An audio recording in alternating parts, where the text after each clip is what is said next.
Oke, mari kita sambung lagi kemungkinan apa yang terjadi untuk Manhwa Magic Emperor di 3 chapter mendatang. Oh ya, beberapa chapter belakangan ini Mimin merasa jika penggarapan Manhwa Magic Emperor itu nggak seperti biasanya. Kenapa? Karena biasanya itu 1 chapter di manhwa setara dengan setengah chapter atau 1 chapter kurang di versi novel. Tapi untuk kali ini 1 chapter di manhwa itu bisa lebih dari 1 chapter, dan itu bagus-bagus aja sih biar manhwanya cepet tamat, tapi ya masih agak lama juga sih. Oke, lanjut ke pembahasan. Di chapter sebelumnya berakhir saat aliansi gerbang kekaisaran yang kala itu dipimpin oleh Leng Wuchang memutuskan untuk mundur karena mereka benar-benar merasa terpojok. Adapun 3 Dragon Guardian, mereka mulai berpindah ke tempat di mana Tian Yuan akan bertarung melawan Zhou Fan karena mereka sangat penasaran bagaimanakah rencana Zhou Fan untuk bisa mengalahkan tubuh berlian 9 naga. Di lain sisi, Zhou Fan masih berusaha keras untuk menghindari Tian Yuan. Ia menuju suatu tempat yang nampaknya adalah rencana terakhirnya. Ada alasan kenapa Zhou Fan harus menghindari atau kabur dari tempat pertempuran pertama, yaitu untuk menghindari hancurnya moral sekutu. Setidaknya walaupun Zhou Fan telah babak belur, tidak ada yang menyaksikan kejadian tersebut, sehingga keluarga Luo masih memiliki momentumnya sendiri. Tak terasa sudah 3 hari berlalu, Zhou Fan hampir saja mencapai tempat tujuannya. Akan tetapi energinya sudah benar-benar habis, hingga tiba-tiba pada akhirnya Tian Yuan pun berhasil mengejar Zhou Fan. Ia pun berkata, setelah 3 hari akhirnya kau kehabisan tenaga juga. Tapi Zhou Fan berusaha untuk sedikit mengulur waktu karena hanya tersisa 20 mil saja dari tempat tujuannya. Ia pun berkata, Tian Yuan, apakah kau tidak tahu jika kau setelah aku permainkan? Saat ini pasti anggota klan Luo sedang membantai aliansimu. Tapi nampaknya Tian Yuan tidak terlalu peduli.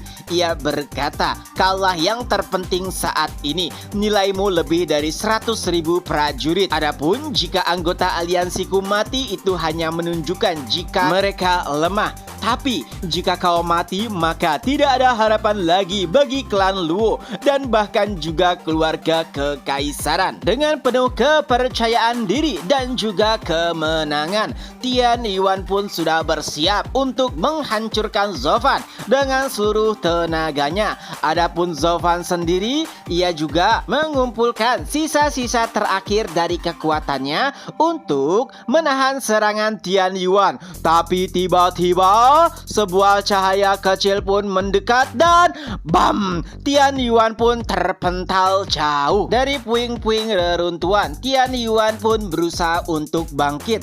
Dan saat melihat sosok baru, ia pun terkejut. Apa? Gu Santong? Di sisi lain, Zhou Fan pun mulai tertawa karena kehadiran sosok anaknya. Gu Santong berkata, ayah, apa yang membuatmu begitu lama? Sebelumnya kau telah merencanakan untuk melakukan penyergapan, tapi apa yang terjadi saat ini? Nah, ketika melihat kondisi Zhou Fan, Gu Santong sudah bisa membaca sedikit bagaimana atau apa yang telah terjadi. Lalu Zhou Fan pun berkata, memang sedikit di luar rencana, ia lebih kuat daripada dugaanku. Sanzi muda, Anda juga harus berhati-hati. Tapi Gu Santong menanggapinya dengan santai. Tenang saja ayah, karena kau telah meminta bantuanku, maka segalanya akan terselesaikan. Di sisi lain, Huang Pu Tian Yuan yang sangat terkejut mulai berteriak, Gu Santong, kenapa Anda membantu Zhou Fan? Bukankah kau diperintahkan oleh kaisar untuk membunuh Zhou Fan? Di sini aku akan membunuhnya. Jadi kenapa kau malah membantunya? Dan Gu Santong pun menanggapinya, omong kosong macam apa itu? Bagaimana bisa seorang anak membunuh ayahnya sendiri? Tian Yuan menjadi lebih terkejut. Apa? Ayah? Itu tidak mungkin. Tapi Gu Santong menanggapinya, ayah angkat tetaplah ayah angkat. Nah, di sini Tian Yuan mulai mengeluarkan keringat dingin. Rencananya memang ingin menghancurkan mereka berdua, tapi itu harus dilakukan perlahan. Pertama Zovan, barulah Gu Santong. Tidak mungkin baginya untuk melawan mereka secara bersamaan. Tapi yang lebih membingungkan adalah bagaimana bisa cara Zovan menjadikan monster Gu Santong sebagai anak angkatnya. Dan dengan itu pula akhirnya Tian Yuan sadar ternyata dari awal ia telah masuk rencana licik Zovan. Tapi Tian Yuan pun mulai menenangkan dirinya, lalu ia kembali berkata bahwa itu adalah kesempatan baginya untuk mengambil gelar Gu Santong. Tapi Gu Santong menanggapinya dengan santai. 300 tahun yang lalu juga ada banyak orang bodoh sepertimu. Tapi Zovan mengingatkan Gu Santong untuk berhati-hati karena tubuh berlian 9 naga. Tapi belum selesai Zovan mengakhiri kata-katanya, Gu Santong sudah terbang menuju Tian Yuan. Begitu juga dengan Tian Yuan dan bam! Kedua pukulan pun saling berbentrokan. Tian Yuan mundur 10 langkah, Gu Santong mundur 5 langkah. Itu merupakan hal yang mengejutkan bagi Tian Yuan dan juga Gu Santong. Bahkan menurut Gu Santong, Zovan saja tidak bisa memukulnya mundur sampai begitu. Karena tidak puas, Gu Santong pun berkata, lagi! Ya, serangan selanjutnya bersiap untuk menghantam Tian Yuan. Tapi ternyata Tian Yuan melakukan serangan tipuan dan ekornya dengan sangat kuat menghantam Gu Santong. Ia pun terpental jatuh ke arah pegunungan. Melihat hal tersebut, Zovan pun sudah bisa menduganya. Karena Gu Santong hanya menyerang menggunakan otot tanpa menggunakan otak. Tapi ternyata dari puing-puing Gu Santong pun mulai bangkit tanpa terluka yang berarti. Itu membuat Tian Yuan terkejut. Apa? Ia bahkan tidak tergores? Jika itu Zovan pasti sudah terbelah dua. Di sisi lain, Zovan pun berkata, Sanzi muda, ia mengatakanmu sebagai idiot karena terkena serangan ekornya. Mendengar hal tersebut, Tian Yuan terkejut. Apa? Kapan aku mengatakan hal tersebut? Tentu saja itu adalah taktik Zovan. Dan walaupun Zovan berbohong, pastinya sebagai anak angkat, Gu Santong lebih mempercayai perkataan ayahnya. Wajah Gu Santong berubah serius, tapi tidak ada kesempatan bagi Tian Yuan untuk merenggangkan otot-ototnya. Dan setelahnya, bam! Tian Yuan pun mengeluarkan auman naga tepat ke arah Gu Santong. Tapi yang terjadi, Gu Santong sama sekali tidak bergerak sedikit pun. Dan dengan tinjunya, auman naga tersebut berhasil dimentahkan. Itu membuat Tian Yuan terkejut juga gemetar. Monster, ia benar-benar monster sejati. Tapi tidak ada waktu bagi Tian Yuan untuk bersantai karena auman naga yang sebelumnya ia lontarkan kepada Gu Santong dipantulkan oleh tinjunya, dan itu membuat rahang naga dari Tian Yuan hancur dan ia juga terpental. Melihat aksi Gu Santong, Zovan pun mulai memujinya. Tentu saja itu membuat Gu Santong senang. Tapi Gu Santong juga berkata bahwa kata Kun Peng ia juga harus belajar banyak kepada Zovan agar tidak terlalu besar kepala. Tapi Zovan menanggapinya, tidak, akulah yang harus belajar banyak kepadamu. Intinya di sini Zovan memuji Gu Santong agar ia lebih bersemangat. Di sisi lain, berkat salah satu tekniknya, Tian Yuan telah kembali ke bentuk asalnya. Luka di rahangnya telah menghilang. Zovan juga mengatakan kepada Gu Santong bahwa Tian Yuan bisa pulih sepenuhnya setelah mendapatkan luka serius.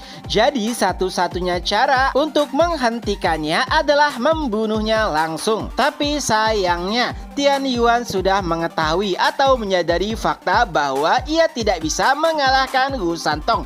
Jadi lebih baik ia memilih untuk melarikan diri. Ia berkata kepada Gu Santong akan berurusan dengannya di masa depan. Tapi tentu saja Gu Santong tidak membiarkan itu terjadi. Dengan sekejap Gu Santong pun mengejar Tian Yuan dan bam! Dengan satu pukulan Tian Yuan kembali terpental. Kepala naganya hancur, tapi selang beberapa saat ia kembali pulih. Tian Yuan kembali berkata, "Bukankah sudah kukatakan sebelumnya kau tidak akan bisa membunuhku?" Tentu saja itu membuat Gu Santong kesal. Selama 300 tahun lamanya tidak ada seorang pun yang tidak bisa ia bunuh. Lalu tiba-tiba Gu Santong pun berubah menjadi Guilin muda. Ya, itu adalah bentuk aslinya hewan suci. Tian Yuan nampak terkejut. Ia berkata, "Teknik macam apa itu?" Dan Gu Santong pun menanggapinya, "Ini bukan teknik bodoh, ini hanyalah bentuk asliku.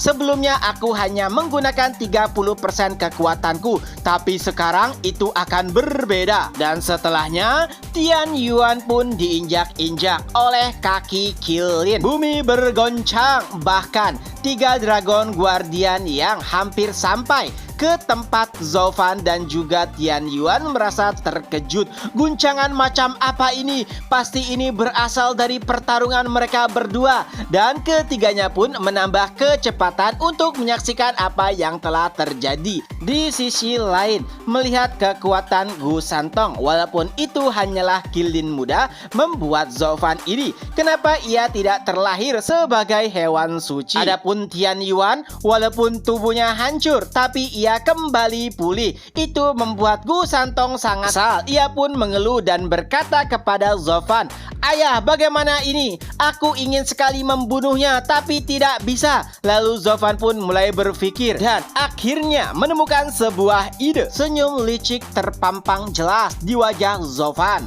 Adapun Tian Yuan, beberapa kali ia hancur terkena injakan kaki Guilin, tapi selalu saja kembali ke bentuk aslinya. Ia bahkan berkata, "Hahaha, aku abadi, kalian tidak akan pernah bisa mengalahkanku." Tapi Zhou Fan mulai menanggapinya, "Tubuh berlian 9 naga adalah teknik tingkat bumi. Jadi itu bukan berarti tak terkalahkan.